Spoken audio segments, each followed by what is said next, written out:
নমস্কার, দেখছেন কলকাতা টিভি। আপনাদের সঙ্গে রয়েছি আমি ঋষিকেশ। শুরু করছি সংবাদ সারাদিন। শুরুতেই যে খবরের দিকে নজর রাখবো, মুখ্য নির্বাচনী আধিকারিকের সঙ্গে বৈঠক করলেন বিশেষ পুলিশ পর্যবেক্ষক অনিল কুমার শর্মা। প্রথম দফা ভোটের প্রস্তুতি নিয়ে আলোচনা বৈঠক। মুখ্য নির্বাচনী আধিকারিকের সঙ্গে বৈঠক করলেন বিশেষ পুলিশ পর্যবেক্ষক অনিল কুমার শর্মা।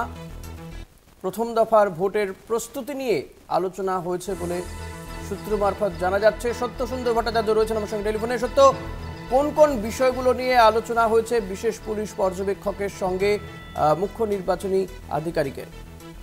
দেখো, আজকে বিশেষ পুলিশ পর্যবেক্ষক অনিল কুমার শর্মা তিনি মুখ্য নির্বাচনী আধিকারিকের সঙ্গে প্রায় ঘণ্টাখানেক বৈঠক করেন। সেই বৈঠকে মূলত রাজ্যের বিভিন্ন জায়গার বিভিন্ন জেলাগুলোর যে আইন শৃঙ্খলা পরিস্থিতি, সেই আইন শৃঙ্খলা পরিস্থিতি নিয়ে যেরকম আলোচনা হয়েছে বলে কমিশন সূত্রে জানা যাচ্ছে।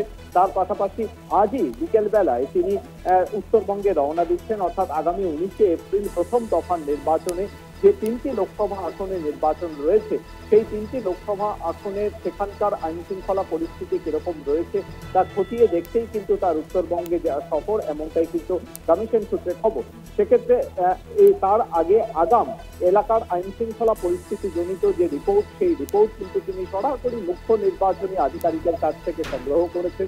একেবারে গ্রাউন্ড রিয়ালিটি কি রয়েছে সেই জায়গায় দাঁড়িয়ে সেখানে কি ধরনের ব্যবস্থা নেওয়া যেতে পারে, তার পাশাপাশি সার্বিকভাবে নির্বাচনী প্রস্তুতি কতটা রয়েছে, সেখানকার ভোট গ্রহণ কেন্দ্র, তার পরিকাঠামোর ব্যবস্থা কোথাও কোনো রকম ত্রুটি রয়েছে কিনা, এই সার্বিক খোঁজ খবর দিতেই কিন্তু তার মুখ্য নির্বাচনী আধিকারিকের দপ্তরে আসা। এবং সেখানে প্রায় ঘণ্টাখানেক বৈঠকের পর তিনি বেরিয়ে গিয়েছেন। আজ বিকেলে তিনি উত্তরবঙ্গের উদ্দেশ্যে রওনা হবেন। প্রথম দফার যে 3টি আসনে নির্বাচন রয়েছে লোকসভা নির্বাচন এ রাজ্যে, সেই জায়গাগুলিতে তিনি পর্যায়ক্রমে সেখানে পরিদর্শন করবেন এবং সেখানে জেলা প্রশাসনের সঙ্গেও বৈঠক করবেন পুলিশ পর্যবেক্ষক অনিল কুমার শর্মা।